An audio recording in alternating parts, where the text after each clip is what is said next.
Hello and welcome to the Austin Interviews ... podcast, where Austin interviews ... Today I'll be interviewing Tess Guidry. ... Tess Guidry. ... Tess Guidry. So, really quickly, before we go ahead and you introduce yourself and give a little rundown, recap from last week's episode. Love the episode. It was a good time with my mom's mic. Like, that was the one we finished. We're like, thank God, I'm so happy because we filmed it on Sunday night really late, but I had so much that next couple of days, and I was like, I'm never going to be able to refilm and everything. So we finished it. We're like, thank God we're done, because we had rescheduled it so much. And then you listened back. We listened back, and it was because I'm like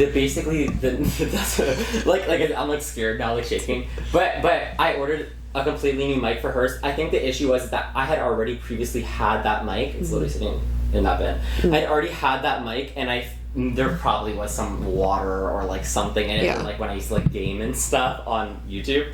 But yeah, that was my little fresh mics. Yeah. So go ahead if you want to introduce yourself. Well, I am Tess Guidry. I am originally from Louisiana, and I moved to Miami 3 years ago. So I've been from Louisiana to Texas to Florida. I love the hot weather. I can't get away from the humidity, apparently.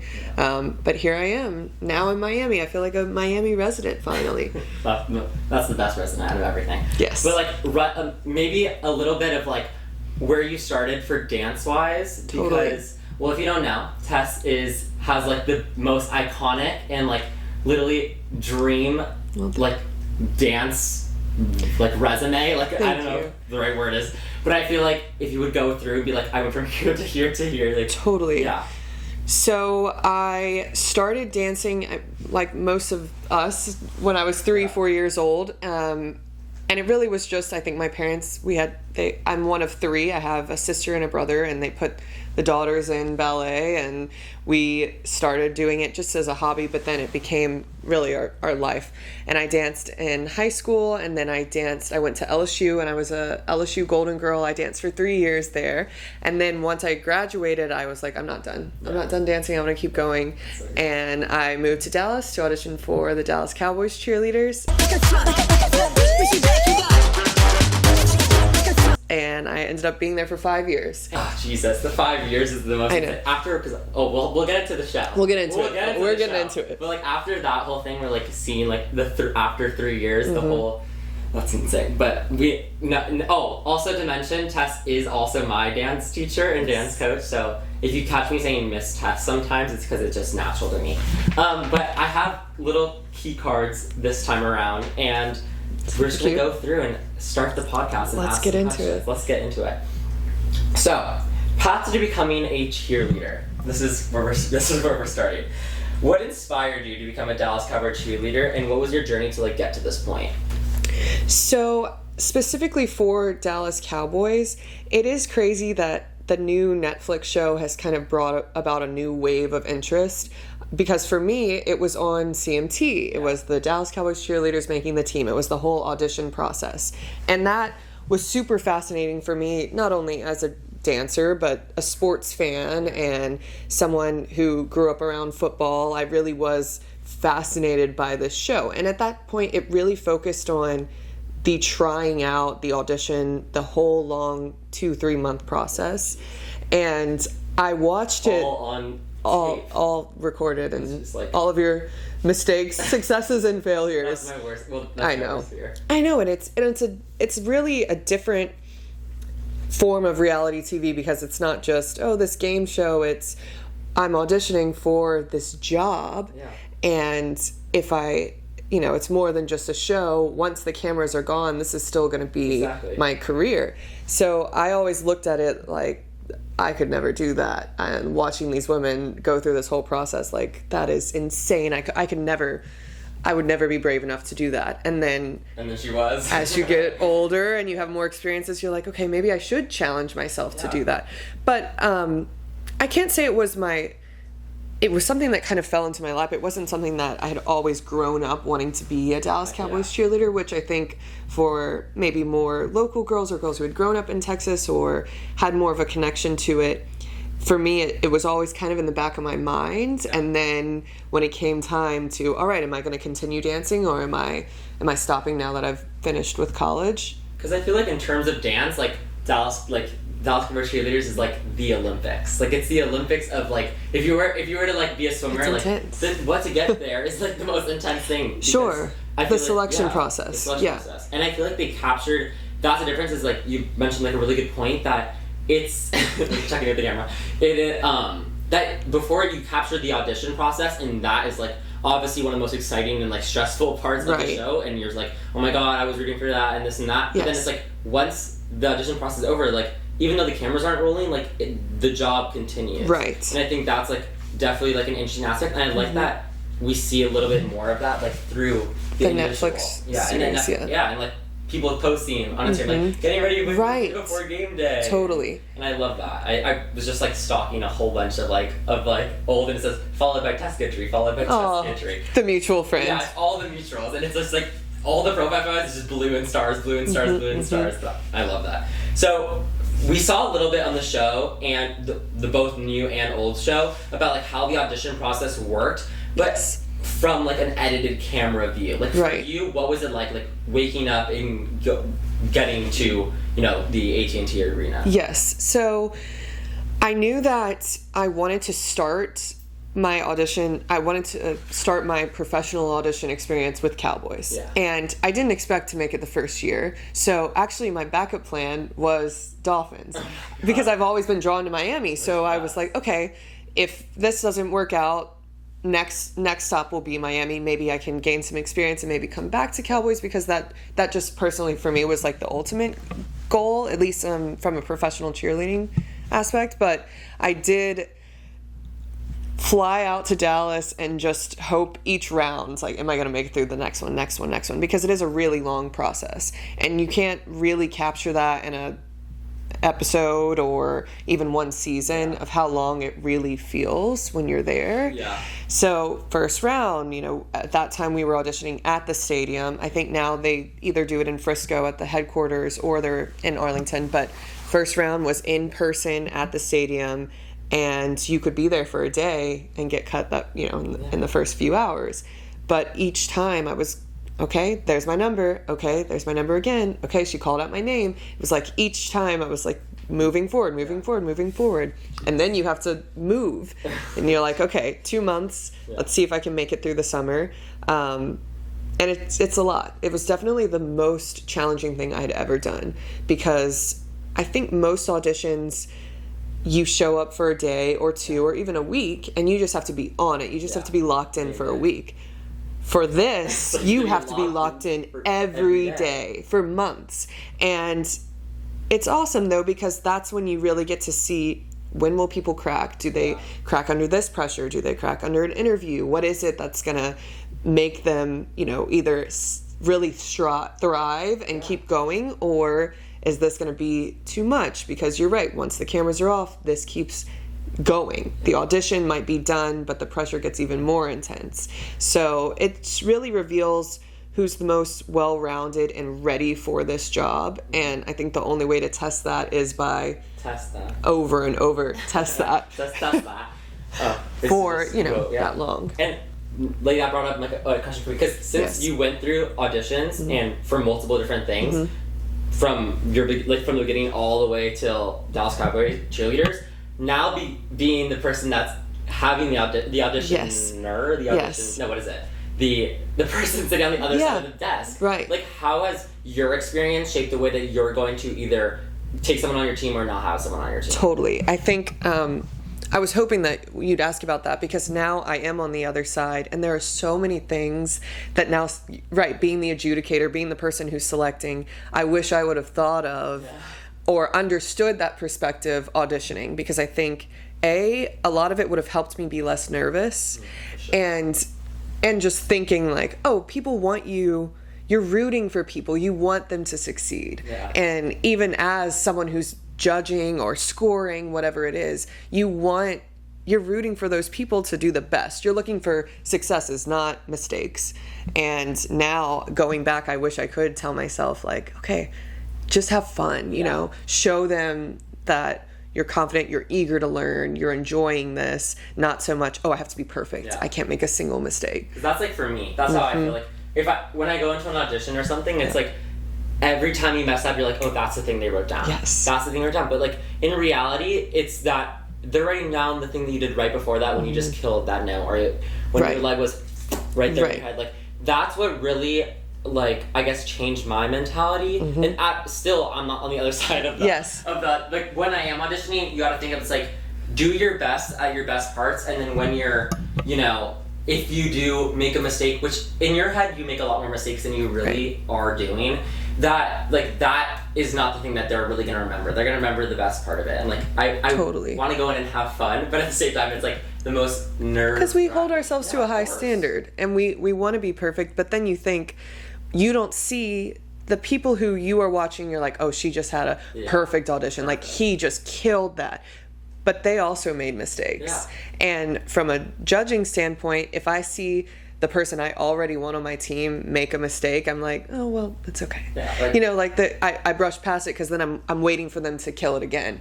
And so I think that's good that you're already starting to think that way, because again, I was just like, and I'm not really a perfectionist, but when it came to auditions, that's all I could think about was, oh, they saw that flaw. And I think that's like a lot, like, honestly, we talked about life lessons a lot last episode, but I think that's also something to like think about, is that they're not, if you make a mistake, like, no one necessarily knows that. Like, if you, and it could be in anything, like, if you know, I don't know, forgot to put a line in an essay that you were really whatever, the person reading that is not going to know that you forgot to put that in. Right. Or whatever it is. No, totally. So, it applies to everything. Yeah.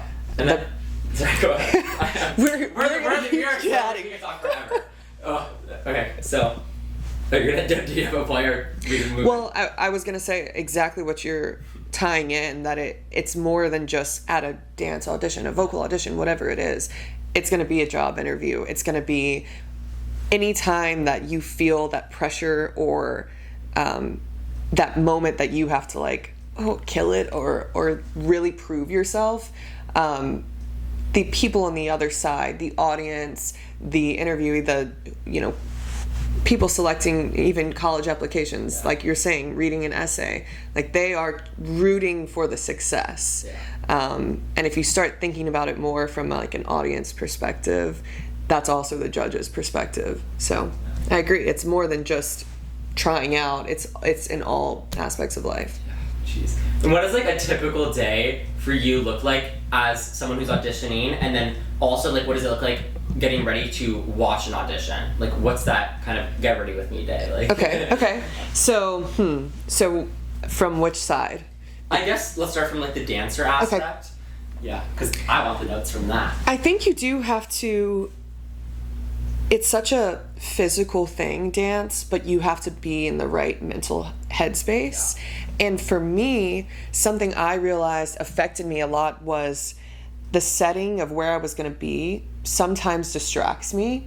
And so if I'm going into an audition, I'm trying to find out everything I possibly can about where I'm going to be, what the room's going to look like, where are the judges, what side of the room are they in? And I start putting myself in that mental place. And there's so much that can be done in just like your mental preparation that then can go to the back of your mind, and you can just focus on what you're doing once you're there. So in like a philosophical get ready for me, I'm laying in bed like going through everything that I need to do with my eyes closed before I even like start the day. Okay, this is how this day is going to work for me. And I go through, you have to like picture, okay, and then they're going to say my number, and then I'm going to keep going, and I'm like going through, then I'm going to go to this room, and we're going to keep moving on. It's going to be so like, but that's what I feel like that's like the very like pre-fight shower routine. Yeah. Like when you're in the shower, you're like, oh, if they say that to me, like I'm going to say that. Exactly. Like, that's what I think about. I'm like, okay, if they tell me to do this, like, totally. Am I going to be ready for that? Let me prepare that. Yes. Because you never know. And that's right. Like, I walked into an audition, and they were like, I sang my song, and I was like, oh, thank God. They're like, you were great. And I was like, oh, thank God. Like, I can leave. Like, I'm done. Yes. Like, they said I was good. But it's not necessarily like the song that we're thinking. So when you sing like a more classical song, and I'm sitting there like, oh my God, like, yeah, I know one from like 3 years ago. Yes. You know? So it's like preparing yourself from whatever's going to happen. For whatever it's going to be. And then also giving yourself like almost like a little, okay, and if this doesn't go my way, I still have this, and I still am this person. I'm still a great human being, and I have these things going for me. And what's going to be my plan if I get a no? Yeah. And I think for me, I always have to have like exactly what you're saying. If they say this to me, I'm good to go. If they say this to me, what's my plan after? Or what's my, like, comeback? How am I going to say, like, what am I going to say back? How am I going to snap back? So, I feel like once you're on the team, like, I feel like with our team, like, our team, like, we definitely, like, connected, like, a really big, like, bond and in creating that. So, how do you support each other, especially, you know, during that audition and just game day, you know, performance? It's such a high pressure, just place to be that if you come in with the idea of, like, I'm doing this on my own, if that's your perspective, it changes fast because you can't do it alone. You really can't without the support. And a lot of people are, and I'm sure this is for Cowboys, but I'm sure this is for a lot of different auditions. You're in a new place. You might not have your family and your friends supporting you there, physically there. And you have to find that support within each other. So you might come in like, oh, every man for themselves. That changes. You have, or you don't succeed because you need support around you and you need to support others.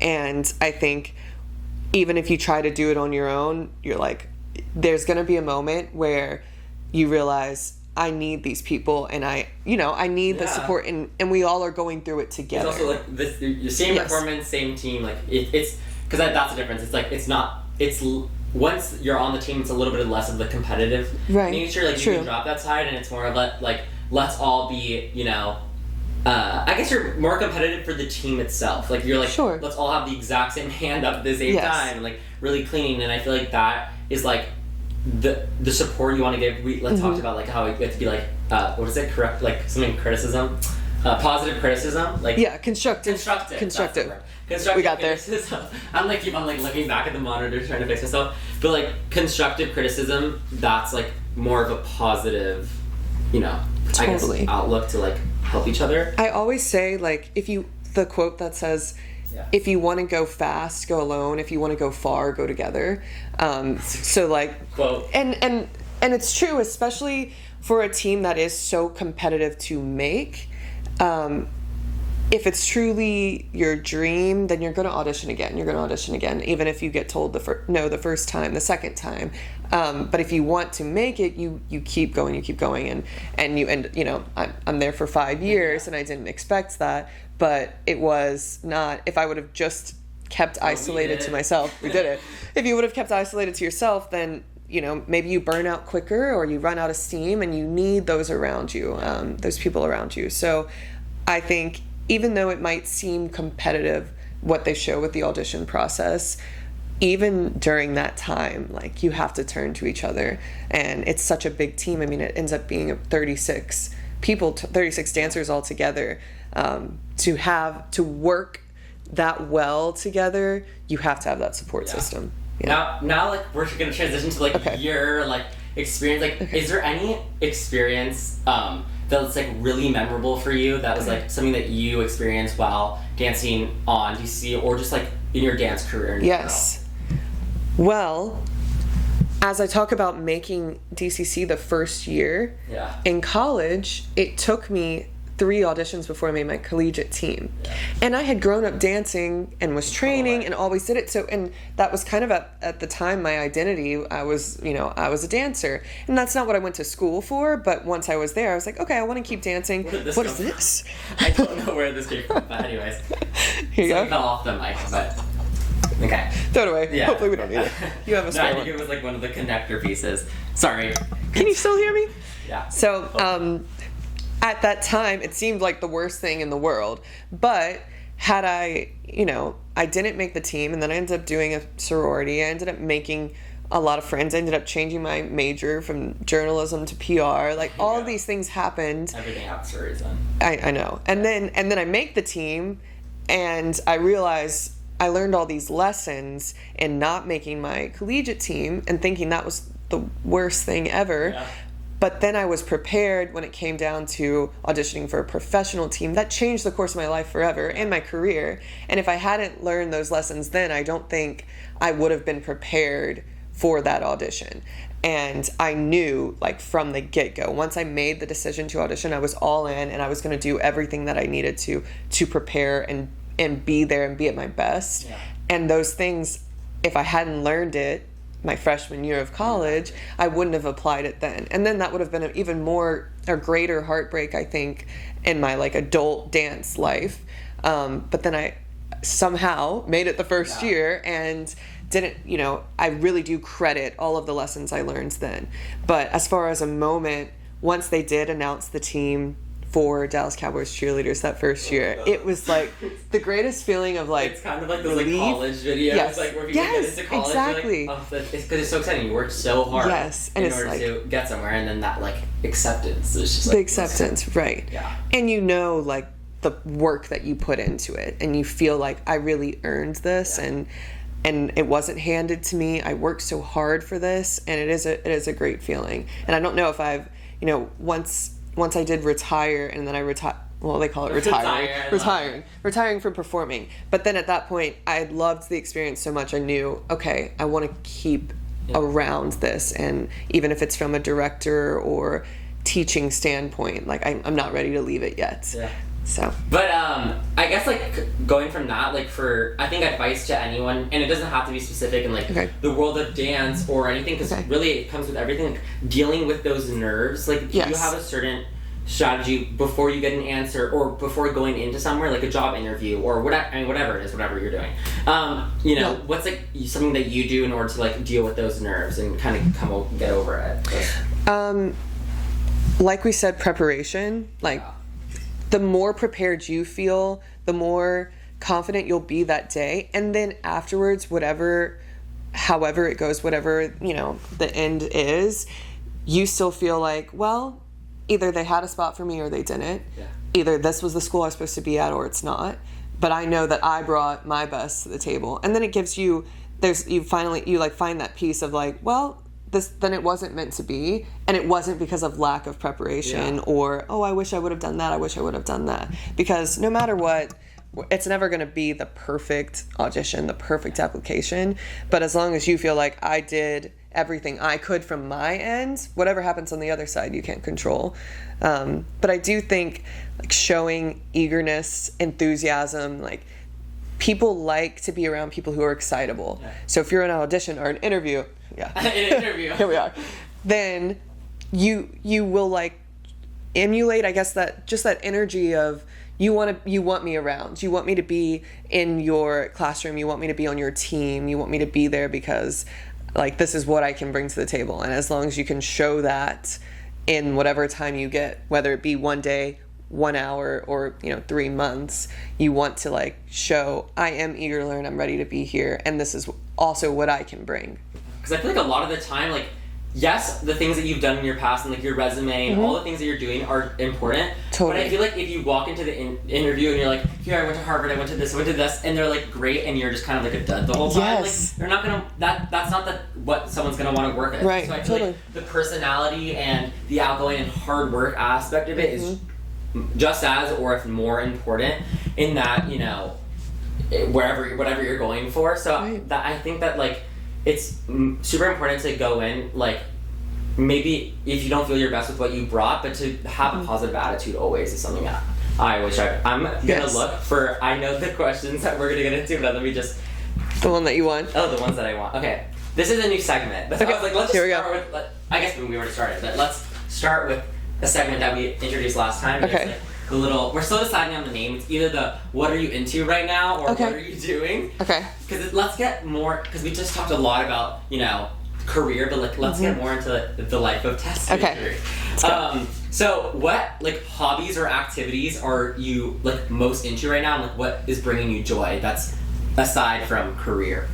Well, okay, firstly, this is just a little thing, but being in Miami, like, it's such a change for me and in such a positive way. Like, knowing that the weather's going to be warm and there might be rain, but it's going to pass. Yeah. And then knowing, like, the beach is right there, all these things. And I know that you, growing up here, like, are used to that. But when I even just drive to school to teach and I'm, like, driving around outside, the nature and just being around everything in Miami brings me so much joy. It's like I can get stuck being like a homebody sometimes, and I'm like, get out the house, get outside, and just be around everything out here. And just being in the city of Miami has brought me so much joy. Because I have to agree. Like, that's the best thing. People always is like, or always like, you know, like, where do you want to live when you grow up? Where do you want to? I never would want to leave Miami, and if I lived in another city and I would come to UM. Like, I would literally.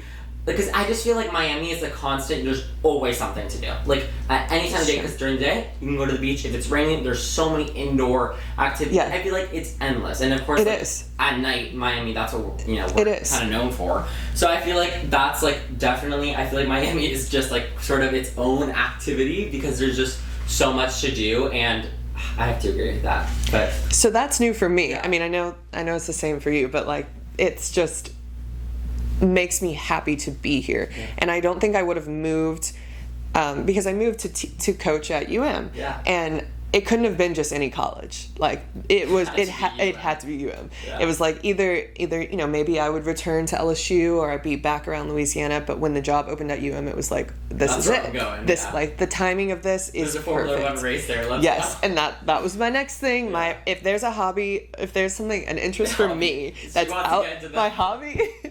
My hobby is F1. My hobby is just to get in an F1 car and just race. I'm serious. Casually. And because, so let me tell you about my little F1 experience.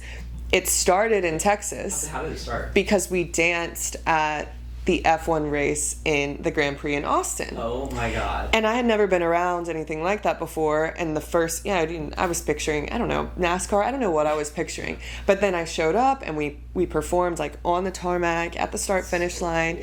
And we were around it the whole weekend. And I was like, okay, I can get into this.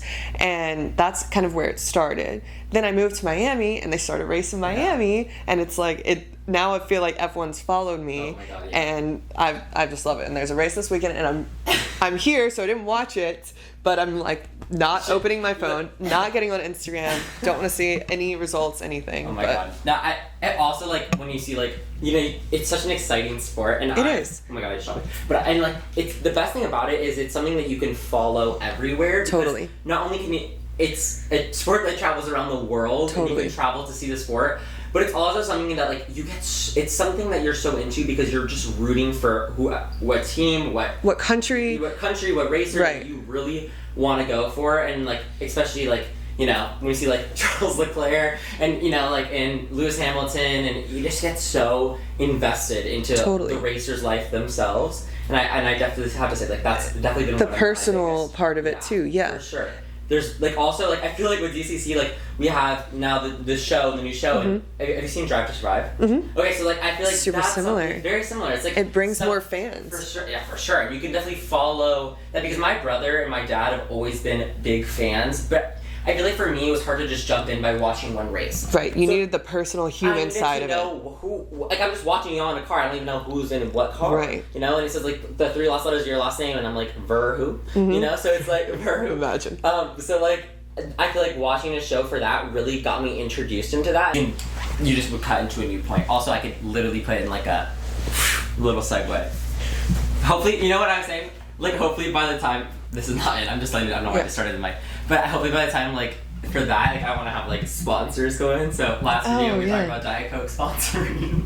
Diet Coke. I'm like, Diet Coke. And every time we're just sipping Diet Coke. Please sponsor me. And that's I always said my dream brand deals were, like, Bloom, like, Coca-Cola, and because I just want to have things that I use. Yeah. Like, because then I feel like it's easier to talk about. Sony Angels. Do you know what Sony Angels are? Oh my God, Sony Angels, it's a weird, I talked about it, like, on episode of We're sponsored.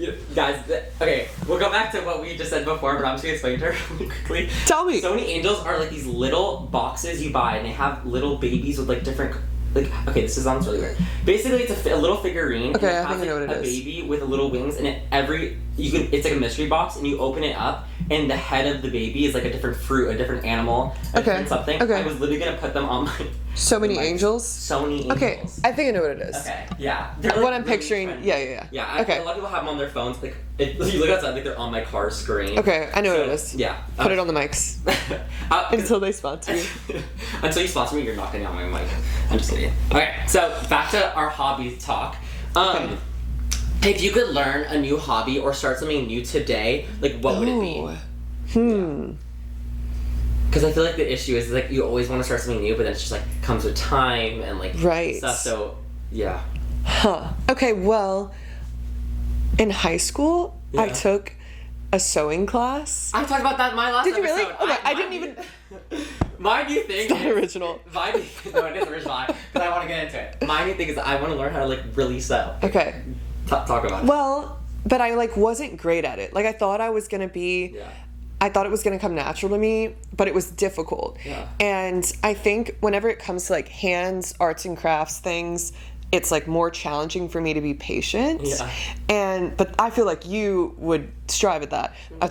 But like at the same time, like I'm so if it's something that I'm very patient with things that are like me doing them. Like if I take a long time, then I'm patient. But when it comes to like things where I have to do it, like if I have to work with somebody or something like that, that's when I'm like very like, you know, I don't know. It's so maybe I would, but at the same time, I don't know. I like a challenge for myself is I want to start doing things that aren't necessarily easy for me. Yeah. Because it's like if I'm not good at it, I don't want to do it. Yeah. That's me. But I need to get over that. So me. You know, because then it's like, oh, do you want to go bowling? No, I don't because I suck at it. Oh my God. But any kind of little hobby or little experience that doesn't necessarily come natural to me, I want to push myself to do. And that's like my challenge for myself. I am like a perfectionist in that like sort of sense, where like if I'm not like the best at something, I see myself kind of going away from it. Yeah. And I think that like definitely was a lot for me like in my childhood. Like I played like baseball for so long as a little kid, and then I was like, I'm not the best. Like let me leave. So I went to soccer, and then I tried so much until I found out what I was the best at, and I think that I feel like for me it's just like. But once you find that thing, it's hard for you to also try something else, which is great. Like you found the thing that you're best at. Yeah. But it's also important to like try new things. So I want to, because I not clearly with you. I mean, like look at this outfit, with the low of it. The sewing, I'm so into fashion, and I feel like I would so love to be able to be like, oh, I have. Like I said this last time, I was like, if I have something to go to on Saturday, like let me pull up, make an outfit for it. Or like be able to fix an outfit or something. That's so like that's something I so want to get into as a hobby. And I feel like the more you do it, then the faster you'll be at it. Yeah. Because for me, I was like, this takes too long. Yeah. But if I did it more often, then it would be more natural, and then you could, like you said, let me fix this. Oh, I can fix that. I can help with that, and it's such a valuable tool to have. For sure. I didn't even hear you talk about that. That's what you talked about. So a little bit. No, it's fine. We talked about so many different things off and on. Especially like my mom. I would be like halfway through, my mom's like, "Oh my God, I have this insane story." And that's how I talk. I'm like rambles at one word, but I feel like I'm just like I just go on. I can literally go on. Well, something you and your mom said that I thought was so sweet is you said you're like a collector of people. Yeah. Like if you separate, then you'll like come back with friends or new people that you've met, and I love that. Like that's just like a beautiful thing to have. Like no matter what, you're gonna meet people. You're gonna just attract people around you and more friends and more community, and that's just a gift that both of you have. You and your mom collect people. I was like, wait, what? You said like a collector of friends really and I thought it was so cute. And I think that's like something that's really important is that you surround yourself with like the people that you love the most, but at the same time, it's important to like go out and have people. Like my mom will be at like a party for like. I don't know, like 10 minutes, and then at the end of it, it's like you have 5 new friends and you can hang out the next weekend. You're the opposite of no new friends. You're like all the new friends. No, always. It's beautiful. I'm never like a group. Like I always like to just, You connect groups. Yeah. Well, and that's special. Thank you. And that's what this whole, I'm sure, the whole podcast is about. Create new, like, I guess, friendships, and also, like, I feel like it's so important for, like, because, like we were saying, like, people only see so much of what you put out, like, I guess now on social media and as a person, but to like really know like what people like, I guess no one would know that you would want to start up sewing, you know what I'm saying? So like that as a person I think is so much more interesting because yes, of course I'm gonna ask the questions that many people ask, but at the same time like you hear the same questions asked to Kim K a million times, but then like the questions that you don't want to hear, like those are the questions I want to ask more. To get to know something new or something different. And it kind of all ties into what we were just saying about the F1 show or the Netflix show. to show like the other side of things lets people connect. And I mean, it's what I love about Formula One, but it's what I love about sports in general is if you have even just like a football game, people go for the football, they go for the sports, they go for the halftime show, they go for the entertainment, they go for the fashion, like just to dress up. And it's so fun. It connects, it brings, it brings everyone together. And I think that's, I'm sure what the heart of this podcast is. And then what we enjoy so much about entertainment is how it can connect to different people of different interests. And there's always something for someone. Like, you'll never be able to not find something that you like in some aspect of a sport or a TV show or something. There's always something. And I feel like that's what I like really try to find in like everything is like, I may not love this show, but there's that one song that I really love to sing. So like, let me, like, really like that about that. So yeah, that was a little speaking of like that. It could be the theme of the episode. Yeah, it could be the theme. Okay, we're gonna go in after this. We're gonna go into your like the fashion ins and outs. So let's. What is your all-time favorite movie or song? Like, what's your go-to?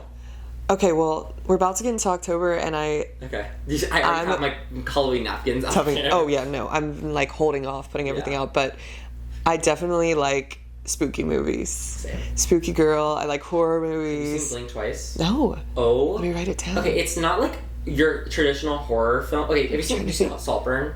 Yeah. Okay, crazy. So like thriller. Yeah, so thriller, but very thriller. But it's kind of like, you know, at the end of Saltburn, how you're like, you're like, it was like a mind life like altering, like, oh my god, like pre-thought, you know, that. I'm about to write it down. Blink that, but it's with like Channing Tatum. It's like the most amazing cast. It's in the theaters right now. I watched it with my friend, and I've been like dying to go back because there's Beyonce music in it. It's just like my favorite movie because it's so like it's graphic and it's very like scary like that. But it's so good. You have to see it if you like that stuff. I love horror, and I love when like how Jordan Peele puts music and like ties it all in. I love that. I also, for someone who doesn't love country music, I love westerns. Like I love True Grit is one of my favorite movies of all time. Like Django, anything with like a western theme. Yes. And they're also normally a little graphic, a little intense too, and so it all ties in. No. He would love Yellowstone. I know my dad is trying to get me into Yellowstone. Have you seen Suits? No. Okay. No. We need to like get you in. I'm like, by the end of this podcast, I'm gonna have like a list ready for just you. Just hand it to me. Like, please take it. But really quickly, I was gonna say, like, I was talking about last episode, my favorite show is like Crazy Rich Asians. I just like movies that I can watch over and over and never get sick of. Like that's my go-to movie. Like what's like your go-to, like, if I'm like tired one day or it's like a rainy day, and like what am I putting on? Okay. This is, my sister and I call it our comfort movie. Yeah, comfort movie. That's what I was going to say. It's 500 Days of Summer. Aw, that's such a cute I know, it's such a cute, and it's like sad, but it ends happy. Like, and it's not your typical rom-com, but it's just like a cute little, I don't know, at the time it was like what's his name? Joseph Gordon-Levitt. And it's just like a feel-good movie, but I'm not a rom-com person. Really? So if I have like a rainy, sad day. I can't watch those. The only one I like is The Holiday. Yeah, Holidays. It's classic. Yeah. But I would say either, like what I said, True Grit, just like makes me, I don't know, it's so intense, and I'm like, Western, and brings me back to like, I don't know, maybe my cowboy roots.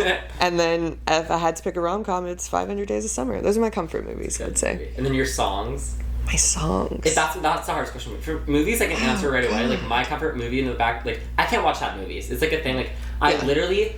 You'll never catch me like put on like a really sad movie. You'll never catch me putting on a war movie. Oh, that's my brother. Really? All the time. But yeah, I mean, some people people have their thing. Yeah. For me, like, I know my mom as well. Like, we just can't watch sad movies. Like, it's just it'll ruin your day. Me, I just don't get like why am I gonna be sad? You know. So like my go-to comfort movie like when I was a little kid was like White Chicks. Like something that's like I'll always laugh at. Like that is always gonna be my go-to. Anything. And like right now for me, like songs, like. You'll never.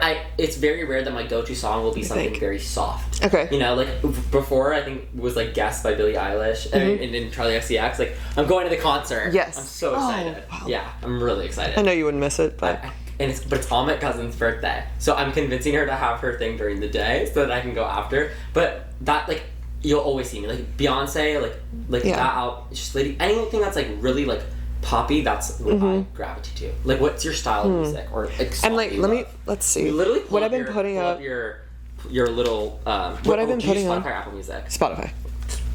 Oh no. Damn, I'm on Apple Music. Actually, no. I'm Spotify. Spotify, please I will accept my podcast offer.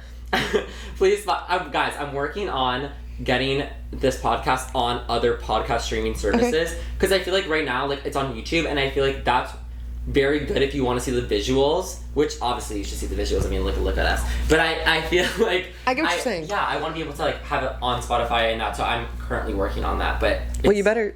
Yeah, I'm getting it. Spotify.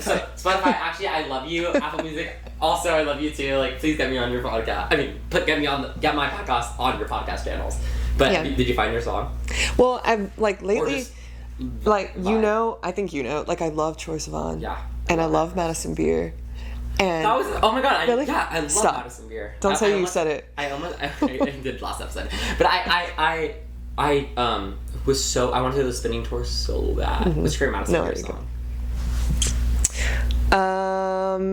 I like what is it? Old stuff. I do have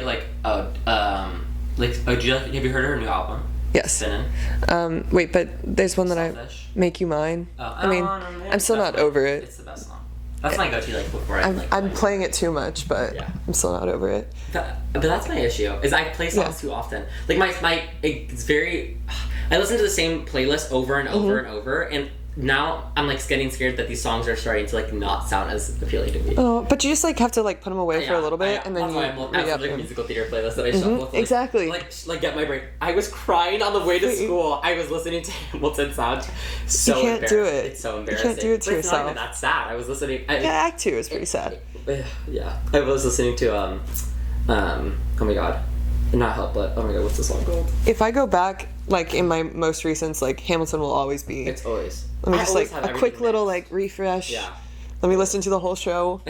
But you're right, it's like a cleanser, a palate cleanser. This morning, musical theater. What I'm talking about. Hamilton? No, we were trying, not the last episode, this morning. We were trying to talk, but me and my mom were confused with the Rent lyrics. 5,000, 25, whatever. But we kept on singing it wrong, so we pulled it up.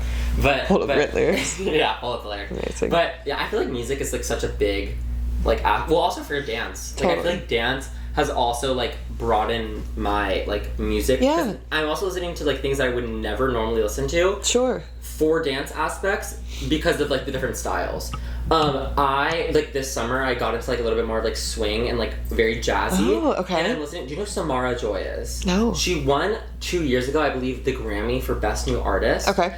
And it's very jazzy, like very like you walk into like a ballroom and they're playing down the piano. Okay. But I've been so obsessed with it. But I don't feel like I would have listened to that. Add it to the list. I didn't get into it. Yeah, it's called one of her favorite songs, like "Can't Get Out of My Head" or "Can't Get Out of This Mood." But anyway. Did you learn like a dance to it or? I have tons. That's what I'm saying. I'm excited for this year because I feel like I have so many like different things. Yeah. Bring It On. That's also one of my favorite movies. But I love that musical. But I do think exactly what you're saying. It exposes you to more, and then with dance, maybe a song that you wouldn't have liked previously, if you see a dance that you love or someone dancing to it, a solo, whatever it is, and all of a sudden you hear it in a different way. I mean, it's the same thing as like a music video. If there's something visual that you can now connect to. Any Lady Gaga song. Yeah, well, yes. Every and any Lady Gaga song, literally. Because it's like just her music videos. Okay, this is maybe, you saw how Katy Perry won the MTV? Yeah, Do you agree? No. I'm We're gonna get controversial. It's fine. I don't think Katie's gonna watch this anytime soon. But Katie, I'm sorry. I love like her Super Bowl performance and like her song. Like Katy Perry has always been one of my like favorite musical artists. But when it comes to like visuals, I feel like nobody beats like Lady Gaga in that aspect. Right. She's like will always be like my pop star. She's a fully fledged artist in every way. Yeah. So. For sure. Yeah. Okay. Now you want to talk about controversial? We're gonna get into the fashion ins and outs. This is like my most liked segment so far. Excuse me. Sorry. My most liked segment so far. Like people are always because everyone I can ask every person the same fashion things and they'll all be different. Okay. It's all, there's enough. All right. Oh, I have 52 on this list. Let's go. I'm just gonna ins and out. You just say in and out. Ready? Okay. Oversized blazers. In. Cargo pants. N. Oh, my mom said out. Okay. Bucket hats. Out. Tie-dye. Out. Leather trench coats. And. That made me just like, or like. And I love leather. Okay. Good. Say. Platform heels. And. Yeah. Fringe like details. Oh gosh. And. Like puffy sleeves. Out. Yeah, that's out for me. Okay. I'm not a puffy. And I feel like I'm even like princess. Like Yeah. I'm not puffy sleeves. Okay. But, Okay. You know, plaid skirts. And. Monochromatic outfits. Is this monochromatic? No. Okay. Out. Monochromatic means like I'm wearing like a juicy tracksuit. Okay. I mean, I like a juicy tracksuit, but like green I on would say green or pink on pink. Like. out. I don't know. Yeah. Okay. Your mom probably said in. What? Your mom probably Yeah, said 'cause in. she was wearing it on the episode. Yeah. Low-rise jeans. In. Oversized sweatshirts. Like Ariana Grande And. oversized. Okay. Denim jackets. In. Really? Yeah. Neon colors. I mean, I'm not wearing them, but I still appreciate that. Okay, that anything with a little Western. yeah, That's why, like fringe. I'm probably not going to wear it, but at the right setting. But it's cute. That's also for me. It's like They might be out. Well, well, I feel I'm like, if I wouldn't wear it, then it's probably out. She's like, well, if I go to a Western party, I'm like, no, wait, I'm talking about like the general day. It's hard. Okay. Yeah, no, it is hard. But and also it's very depends. Like you're not gonna wear like one of the things is like leather trench coats. Like on the daily, we live in Miami. Like you're not gonna see it, Yes, but when you get to wear it, mm-hmm. like that's I have so many like You're right. trenches. Okay, this one may be a little neon colors. I'm like, I think out. That's not neon. I'm just kidding. No, this isn't neon. I was trying to get green's my favorite color. Green's my favorite color. Well, and also 11. There's a lot of common. But yeah, look at her phone case. It says 11. 11. We're like 11 people. So is my mom. But like, and she also likes green. But for me, it's like I tried to like match like brat and also just my couch. Mm-hmm. That was my goal for my outfit. Oh, nice. Okay, this is controversial. Okay, like bike shorts or casual wear, like athletic wear okay. as going out. No. Not like going out. Like I mean, like walking around, shopping, Like and running errands. Yeah. I mean, it's normally what I have to wear because that's what I'm going to be wearing while I'm working. Yeah. So for me, because I'm going to be dancing, yes. Yes. But if you're not, Yeah. Like you're if going to you're be working out or dancing. if you're walking around like Design District and you see someone shopping with No. Okay. Out. Same. I had to say the same thing. I didn't know what you were gonna say. I was scared. No. No. Yeah. Because you're always so like dressed up. So I feel like I'm not because I'm always like going in between. I'm going to work and then I'm going dance and then I'm going dance again. But like if I'm not doing that, then Yeah. I want to not be in dance clothes. You know? yeah. No, I feel like that's the same thing. It's like whatever you have to wear during the day. Like that's for me. Like I have to wear a collared shirt every day. So That's what you're gonna be wearing. It's a lot of the times I don't wear it like Right. outside, but a lot of times I put what I'm wearing because that's Yes. what I'm wearing. Like I'm Yeah. not gonna change after, so I get that. Like layered necklaces. Yes. Same. I'm the same way right now. Combat boots. I'm not right now, but Sure. I like all boots. yeah. Ballet flats. Oh no. Really? Yeah. For older I people. can't get into it. People are so I guess I don't obsessed. have to. Yeah. Well, But- you don't have to. Be unique. No, or maybe. But Eventually. Eventually, because all my friends are wearing like ballet flats and jeans, but like just school. Like I will never get like no. That's just. But I see it, but just like I feel like for the older population, I see it, but I haven't. I haven't taken Bought into it interest into it yet. Yeah. Oh, puffer jackets. Puffer jackets. It's kind of like okay. That's the thing. My mom's like, "What are we in like the winter?" Like, you know what I'm saying? But I feel like people like wear like puffer things. Like, Okay. what's your idea on like puffer? Like, because I feel like for me, it's like I'll always pick like a coat or a trench over a puffer. Yes. Yeah. Puffer only if I have to wear it because I'm. Do you freezing. ski? Yeah. Where do you ski? Well, do you ski or snowboard? I ski. I don't believe in snowboarding. Do you snowboard? No, Okay. my good. sister does, Okay. though. Sorry, Gabby. No, we haven't been in a few years, but Yeah. I want to say last we went was Breckenridge, and I love Breckenridge. She started snowboarding, even though she was a skier. Yeah, but the people that snowboard like are cool. yeah, no, that's valid. Like people that snowboard are so cool, like to hang out after. But I can't. If I'm skiing, I can't snowboard with you. Yeah, no. Because then I'll be dragging you down the flats. Right. Like you know, You'll what I'm leave me saying? in the dust. Yeah. Well, I may do that even on skis anyway. No, I know. I can hold my own. On I skis, bet you can. But with snowboarding, Yeah. no. And like I can't. I'm not going to switch Yeah. now. But she did, and it came natural to her. For me, It's my sister we're talking about. Hi, Gabby. Hi, Gabby. She's good at everything she tries. Yeah. We're like hyping her up so she watches this.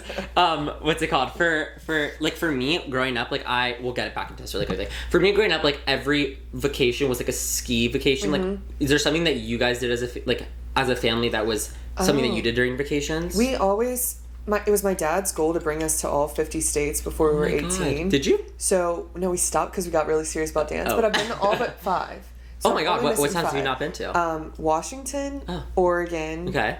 Up there. Montana? North Dakota? Actually, nope, been there. Oh my god. Alaska. Okay. Is 3. What else is... You can knock out 2 in 1. Because if you do a cruise to Alaska, you start in Washington and then you'll go to Alaska. And I want to. We just didn't make it. Yeah. We didn't make it over there. Should I just start naming states? This is a geography game. Okay. Well, I know you've been to Cali. Okay. Nevada. Nevada, yeah. Washington, Arkansas. Oregon. Yeah, no, it's north. It's like north? Yeah. Maine, Northwest. Vermont. Northwest, been all of those. Oh my god. It's just over in that corner. Basically, Washington, Oregon, Alaska. I'm trying to think because I'm trying to not name things. I was gonna say like Michigan, but like we went to Montana. We went to North and South Dakota. Been to Illinois. Been to Chicago. Yeah. Maybe it's less than I thought. Maybe you have. Maybe I have. Maybe it's just. Oh, you've been to Ohio. Been to Ohio. Oh yeah. Have you been to? Oh my god, I'm trying to think. Like. So maybe it's less. Oh wait, I had a map. Oh, it's right here. There's literally a map. Oklahoma. Yep. Iowa. It's Idaho. Idaho. It's Idaho. It might be Nebraska. I think that's it. Kansas. Oregon, Washington. Nope, been there. Oh my god. Idaho and Alaska. I think that's it. Wait, you're kind of killing it. That's so cool. What has been your favorite you've been to? Oh, I don't know. I mean, you're like a million. Also, you're so young. I like where. I just like the warm. Yeah. But I also do love to ski. The cold. I like the cold when it's meant to be cold. Could you live in the cold? No. Me either. That's the thing is I love the cold when I don't have to be there. Like I'm there for a week. Right. You know, like I can't. For a reason. Yeah, exactly. Like it's snowing because we're gonna ski. Exactly. Not that's just the thing. snowing because we're walking around. But I do love cold like fashion. Like that's the one thing. Miami is, in my opinion, is perfect in every aspect. But when it comes to like fashion, like you'll always catch like New York in fall. Like I'm going in 2 weeks and I'm just so excited. It doesn't have the seasons for fashion here, but then you can travel. But that's also the best thing. I feel like Miami's also like a travel hub, like because everyone comes here and then everyone here leaves, and we also all leave in groups. Like for example, when I go to skiing, like it's just everyone Miami. It's a Miami again. If I go to New York, I always have friends from Miami there, and also friends who are not there. Right. But yeah, so to answer your travel question, I think that did instill like a love for travel for me now, and now I'm just doing it more on my own and like abroad. Yeah. And my dad will be like, "You're leaving again," and I'm like, "It's your fault. Like you You're the did one this that to made us. us love traveling so much." That's like my family. Yeah. Because I'm always like, I want to travel. I'm like, oh, we want to go. And I always like name the farthest place in the world. But I'm like, you did that to me. Like my parents made did me that want to explore. Yeah, because which is a great thing. It is. But it's like at the same time, it's like if you're gonna take me to Africa and then I'm that young, like I want to go to like the most crazy places. Even further. Yeah. Sure. But that's the thing for me. It's like I'm so blessed to have traveled to so many countries and states, like, and I'm only 16. Like that's just I love it, and I'm so excited to just travel more and go farther and do places, because I've done a lot of like the same places over and over. But then again, like you fall in love with those places. Yeah. Okay, back to the outfits. Back to fashion. Matching tracksuits. She just every time we're sitting there, she's like, I'm like not monochromatic, but then tracksuits, sure. Yes. I'm the same way. Ooh. Boho dresses. Not for me. I'm not a boho person at all. I'm not. Wide-legged trouser, like pants. Yeah. Like a good belt bottom. Yeah. Very Western. Yeah. Right. It is. Yeah. Like mini bags, but like things you literally can't hold anything in, like mini bags. Not for me. Oh really? That's I'm like the worst. Like. But I like to see it. Yeah. No, I just can't. I can literally hold a chapstick and maybe my. That's true. But that's what else do you need? That's true. What I find is the bigger bag you bring, the more unnecessary items you bring with you. And then you don't want to bring it. And always. Okay. Always. All right, so you flipped that one for me. Yes. Ripped jeans. No. Yeah, neither. Sheer tops. Yes. Yeah. Cargo. Oh, Crocs / slides. No. Camo patterns. No. Fur coats. Footwear. Fake. Okay. Footwear. Sure. Metallic fabrics. Sure. Oh, headbands. No. Yeah, me either. And that's so, like, everyone was wearing headbands at school, and I'm just like, what are you doing? Athleisure sets. Oh, we just talked about this. Yeah. Yeah. How could you not? Right. I mean, like, that'd be horrible. Right. Double denim. Yeah. Yeah, same. Love denim. Same. Bold patterns. Patterns? Like, bold patterns. Like, no. polka dots. Like, okay. Do you like florals? But then again, I wore a polka dot dress. You're, like, scared for to the say showcase. anything. Like, It was Gracie black is and white. watching this, and you're like, what do you mean? I was just thinking you just called out everyone who wore a headband to school. No, maybe I'll get into it. Yeah. I mean, the more you live in Miami, like, you see florals so much. Yeah. But at the same time, you also, like, kind of don't. Oh, do you like crossbody bags? Yeah, I do. I always have. Same, always. Off-the-shoulder tops. Yeah, it's pretty Miami, but I don't know if I'm wearing them, so no. Yeah, floral. Oh, I just said that, floral prints. Hoop earrings. Yes. Yeah. Oh, yes. You're always. You won't catch me without hoops. Okay. Oh, where am I? Oh, crop cardigans. Like, I feel like cardigans are, like, really in right now. Cropped, yeah. Yeah, I think they're cute. Slip dresses. Yeah, actually. Yeah, cute. I think so too. Leather blazers. Leather anything. Leather anything for me too. Cowboy boots. Yes. Yeah. Graphic tees. Do people say no for that? Cowboy boots? I don't know anyone that has. And if you did that, you're really bad. No. Graphic tees, yes. Distressed denim jackets. Like. Again? Yeah, well, no, because for me, no, like patches, like distressed. Like, do you like things that are like a lot like that? Like anything textured for me is yes. Like the like the Gucci like leather jean jackets that are like covered in patches. Yes. Yeah, I like that stuff too. Wide brimmed hats. This is so like random. A cowboy hat? No, like hats that have like. Okay, actually, what do you think about cowboy hats? Yeah, actually, I like them too. My grandfather always wore a hat, and my great grandfather it was like. That's just like what my they wore. Mom always, like Bella's mom always wears hats. Really? And I love it. I love cowboy hats. So once it's like the signature thing, it's. But I mean, like baseball caps. Yeah. Like, do you think like that's cute, or do you think that people should not wear that? Like, I wear them, but like athleisurely. Okay. I wear them like all the time, like as casual. Oh, jumpsuits. It's like a top and a pant kind of thing. Yeah, I love those too. And then, the last one on the list is velvet. But I have another one after. Okay, yeah, because I like any texture. Okay, what do you think about anything? Okay, this is my actual question. I also like suede. What do you think about people like recreating like Dallas Cowboys Cheerleader, like stuff like that? I think any press is good press. Yeah. So I was just scrolling and saw like Dolls Kill has like a new oh my god Halloween costume, and it's called like Stars and Stripes. Yeah. Like do you like stars? Like will you wear stars? Well, I did a lot. Yeah. Because I'd have like things to change in for after the game when you're leaving the stadium, and like if there was like little star motifs for sure. But I think it's funny how there's like all these little knockoff DCC outfits. Always. I love it. And when people dress like it for Halloween, so like I always like the pictures, always like support it. Yeah. Whatever. Every time I see like a post on Instagram Reels it always says liked by Tess Guidry. Yeah, I'm supporting. Which is great.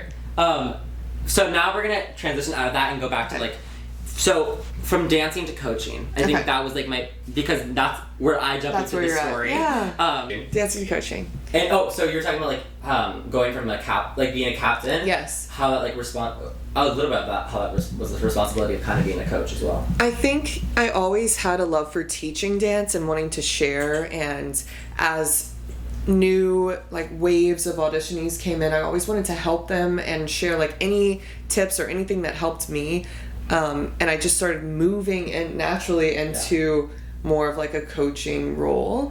And as much as I love performing and all of the opportunities it's brought me, I want to help others, prepare for that. And now I can recognize, I think even in younger dancers, performers, like when it's really like a passion and a love that will take them far with it, whether it be within dance and performing or whatever it is. And I really wanted to give back and share from all of my experiences with both the collegiate and the high school level, and kind of get back to where I started to realize, this is what I want to do, and help them grow and like foster and nurture that love and that passion for it. And do you think it was like it also like there's also different responsibilities because I'm giving a very good props. Like you're so incredible at creating choreography. Thank you. Like how now that you're able to like teach that to people and be the choreographer, like seeing people dance with your choreography, like how is that, I guess been, and is that something you always wanted to do? It's such a rewarding and like satisfying experience, because the dancing and the performing, that has always been my creative outlet, and now it's kind of flipped to where exactly what you're saying, now I get to create the image and the overall performance that you see, and I'm not doing it, I just have a vision, and then I get to put it on bodies, and it's great. Like it's so cool to see once y'all are on the field or on the stage, it come to life, and it's just something that I saw in my head, and it's like, is this gonna work? I don't know. And then if it works, and then I'm watching you guys enjoy it so much too, it's more rewarding and, like I said, satisfying than I even imagined. Like I wanted to help, and I wanted to teach, and now I'm glad that you brought in the creative aspect of it, because it's like, now that's my outlet of creating, and it's still around dance, and it's just the best. It really is, like, to see it all come together, and it's people that I know and love doing the art itself. Yeah, it's great. But it's a big shift in perspective. I mean, like, totally. It's a whole different thing. Like, do you ever miss aspects of performing? I do, but I do think I had already naturally started to shift into that, and being around people like Kelly and Judy who had done it for so long, and they could see things before I could. Like, this is going to work, this isn't going to work. Yeah. This is how we're going to manage this many people on a field and these transitions. And I really admired that. And I was like, how did they know without even testing it? How did they know how to do that? And now I feel myself getting better at it and quicker at it. So it's like, thank you. It's like learning a new tool. So of course I miss performing, but it's a new challenge. It's kind of like when I went from being a rookie to then a veteran to then a leader. It was, otherwise you just kind of get bored of doing the same thing. So now it's like, what's the next thing? Oh, creating for this. What's the next thing? Oh, putting this kind of show together. So it's a growing challenge. So as much as I do miss performing, being in uniform, and but you're also you're still performing, just through us, I guess. It is, the way that we're performing is very much based off like what you're a choreo, and so I think like that's always that's really what I really wanted to ask, is like, because you like from going from all those like dance, you did so much different in dance. Like you started learning dance as a kid to then really performing, and then now to coaching. Like that transition was like something I definitely wanted to like ask a lot about, because I think that's just so interesting, like, because it is such a big shift, like, because every single time it's something different. It's not really, it's similar in the same way that they all link, but it's all a different job each time. It's a shift, but you're still around it, and I think as long as I'm like around dance and the arts, and even getting back to musical theater, which I had grown up doing too, and now getting, working with Cinderella in Chicago, and being around live theater and any kind of live entertainment is just the best. It's the best. And it brings so much joy to the people both on stage and off, and the people who maybe just are there because they're friends in it. It's great. Yeah. All right. We're wrapping up. We just have a couple more questions. Let's go. So on Dallas, I really quickly, lastly, I want to ask this later, just in case. What was your opinions on the new show, and how that really represented like what it was to actually dance, like representing the full, I do like that the new show shows a little bit more of the veteran side. They call them veterans. It's returners, or people who've been on the team a couple more years. Where was I wanted to. I know. It's like I left right at the transition point. But to show, okay, now you have made the team. How are you balancing work and life and relationships? And I think the lens of the older show was just making the team in the process, which was so important and key, and inspired so many people to audition. And now the new look is showing these people are more than just cheerleaders, and what's behind, and what happens after you move your whole life to Dallas, Texas. And I really enjoyed that it started to show more than just hopefuls, but now people who have been on the team, and the parts of their life. And I know they're hopefully trying to film a second season and show more now that it's kind of opened for sure the door. It's crazy. I thought it was so interesting. They also showed like what the people were doing when they're not. Like we saw people, they went to their work with people. Yes. We saw that one, like I know one of them was a nurse and one of them was a dentist. Like she was literally doing like dentistry. Yes. We were watching. So I love that like we also got to see like what you do when you're not, and they literally talked about like pay, and they did. It was real. It was really real, and I think that was like, before watching it, I was like, oh, is this going to be like the edited, like very like America's Sweethearts? But I loved how like real. I mean, it was real. We got. I think Netflix knows that now. If you don't sponsor, yeah, Netflix be sponsor us. No, yeah. If you'll lose the interest if you don't show the real like nitty gritty of what's behind it. And I think my hope is that they even get more into it and show even more layers in the next season. So it's not the same repetitive thing. It's like, okay, and now we're showing this part and this part, because I think people want to see that. And is there anything specifically that they didn't include that you would want to see on the show? I mean, it's coming from someone that's literally been on the team, so I feel like that would be the best constructive criticism. I do like when it shows not just the performance, but all of the preparation and all of from the everybody. different light, sound, that totally all of the elements that go into it, because sometimes it's just like, oh, you made it, and then and this is what we do. So maybe, I don't know, it seems like the getting ready process, the preparation, all of those things, all of the other elements, because it is a lot of time and it's a lot of work from all different sides. I'm trying to think if there's anything else. For me, what it was is I feel like I would love to see it more. What I want to see is like a viewer. I guess I feel like we were focused a lot on the same dancers and people lot throughout the season. Like there was like I think 6 or like 7 people that I really saw consistently in their path. Like I would love for it to be more like the other people and new people, because obviously they're new, so no one's heard it, but also people that have been there for a long time, and like I want to see like kind of that. That's such an interesting. I love to hear that, because as we were talking about Formula One, going back to that, they do show a little bit of every single driver. For sure, everyone. So maybe someone that you weren't a fan of before, now you heard this story about, and then you want to get into it more. And so yes, and giving everyone a platform. Let's write them. Yeah, I'm like, you got the contact.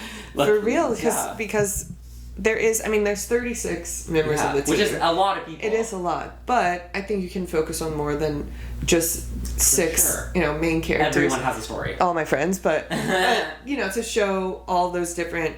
Because maybe you can relate to this person, maybe you can't, and maybe you want to find the one that you can relate to, or their story, or little things you didn't know before and now you do. Do you know everyone on the team currently? There's new members that I haven't met.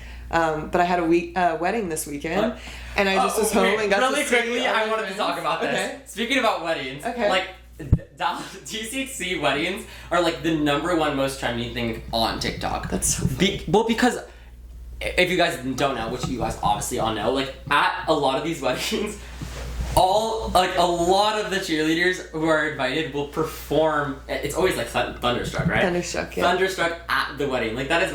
I'm not even part of DCC, but I want all you guys to come to my wedding just to perform that. That is. I love that, and it's always different. Because there's so many different ones in different POVs of. I love it so much. Yeah, I know. It pops up. And I always see you in there, and I'm like, oh my god! This past one, we had a lot.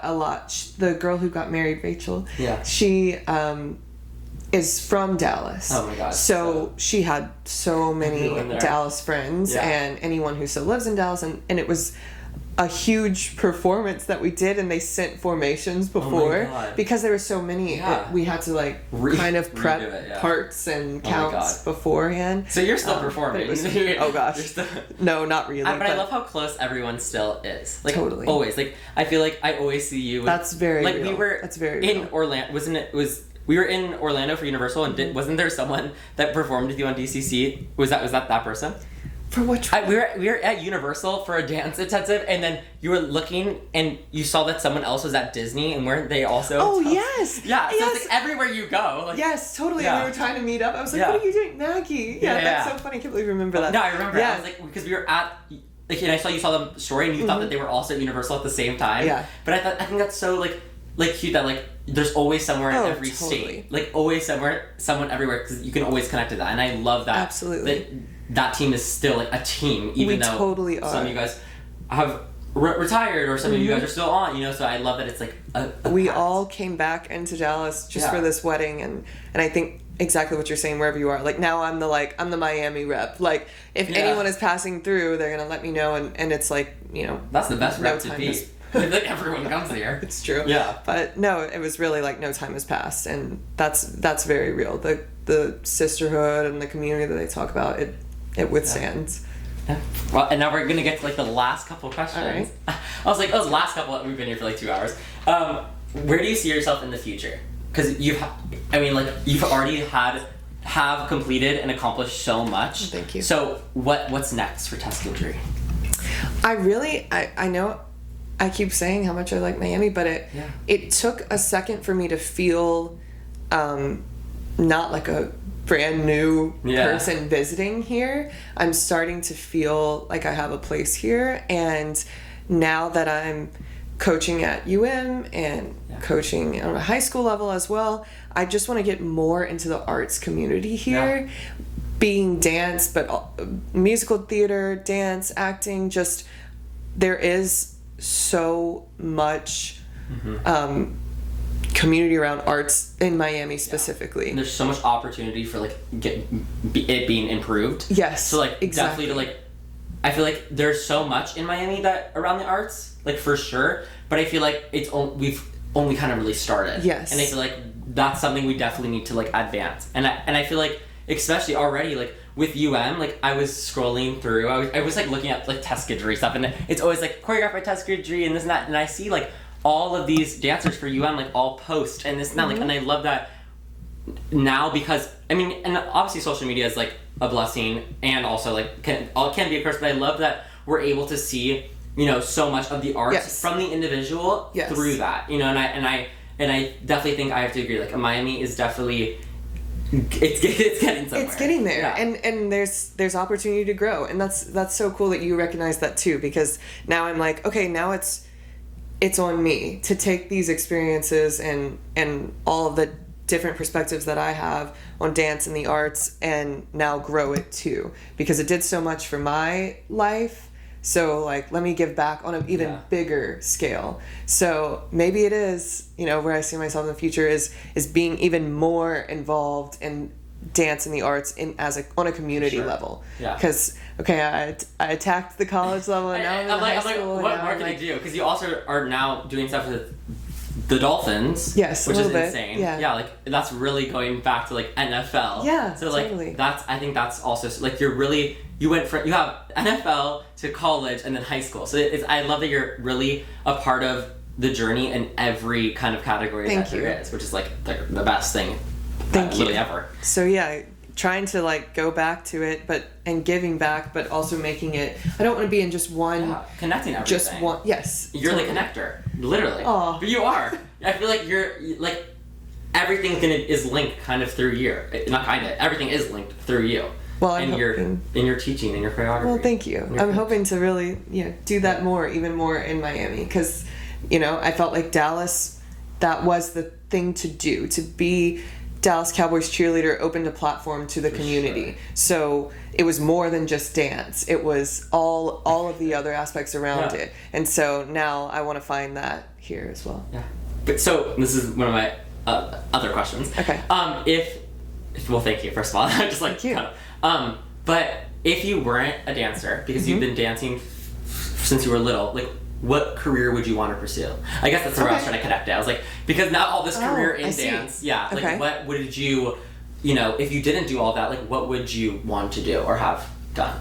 So this is kind of in the same avenue, but I did touch on musical theater and acting. Sure. And I continued that in college, but I went to school. I got my degree in PR, but I was writing, I was in journalism.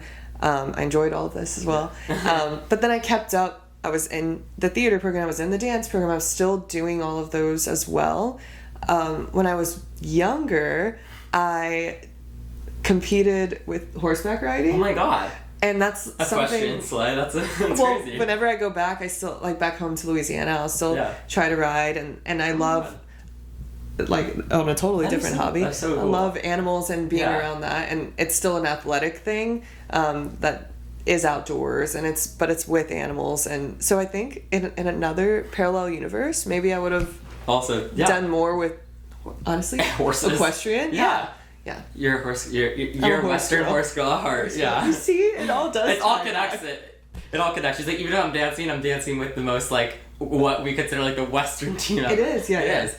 If you could achieve one thing within the next 5 years, what would it be? Like, if this is like one of the, I would say one of like the last 2 questions. This is the second to last question.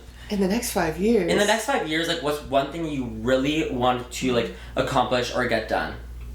From a career perspective, or just from me? For you, you could name both or anything. I want to keep traveling. Yeah. And I want to spend like a little bit. You want to finish the 50 states? I want to spend a little bit more time in a country that's not just visiting. Like that makes me feel, maybe it's a full summer in one place that makes me feel like into the culture, into the people, everything. Yeah. And I think that comes with planning for sure. And actually like being able to take time and do that. But I think it's important. So, and then you come back with like a wider lens and perspective, but then inspiration, creatively. And I want to actually plan, okay, I'm going to, whatever it is for, maybe it's a job or maybe it's just, let me rent this long-term Airbnb and spend some time. I want to make sure that I make that a priority for me because I come back like revitalized and for sure. Like we love meeting new people and we love just completely. It's like a completely new space, new people, new food, new everything. If you did have to pick one place that you were gonna go to and stay for that long, what would you pick? Oh God, I don't know. I feel like I see you in like somewhere like Italy, Europe, Greece, like in that area, like South Europe, and then also like Mediterranean. Yes, I see you there. Yeah. But am I saying that just because I've already been? You've been there. That's the thing. Do I make it a new We were talking place? about that earlier, like how it's like you go for a week because like you can only do it in a week. Yes. But then after like, could you be there for that much longer? Like, is a week enough? So like, I think that's definitely like an interesting point to bring up, And then this is like the last thing I wanted to do on these podcasts, kind of as the last question, was like, if you're like watching this, like, what's one guest that you would want to see me interview? Oh. Yeah. And it could be anyway. It could be a friend of ours. It could be someone that we both know. It could be a celebrity. It could be literally anyone. Because I want to also get the like from the person I'm interviewing. You talked about Bretman Rock though. Yeah. And I have been like a fan and following Bretman since like Vine days. Same. And I just loved that he was knew exactly who he was at like such a young age. Like, no, this is me, and like, and I'm gonna be big. Yeah. And he knew that, and like we could see that, especially if you were like a fan from the beginning. Literally, like, if you got Bretman Rock, like I'll be right here, like running lighting or something. Yeah. Like I will be here. I'll make sure you're here. So that's he like was my like dream. It really is like one of my like biggest. Like that is really my big dream because I listen to his podcast.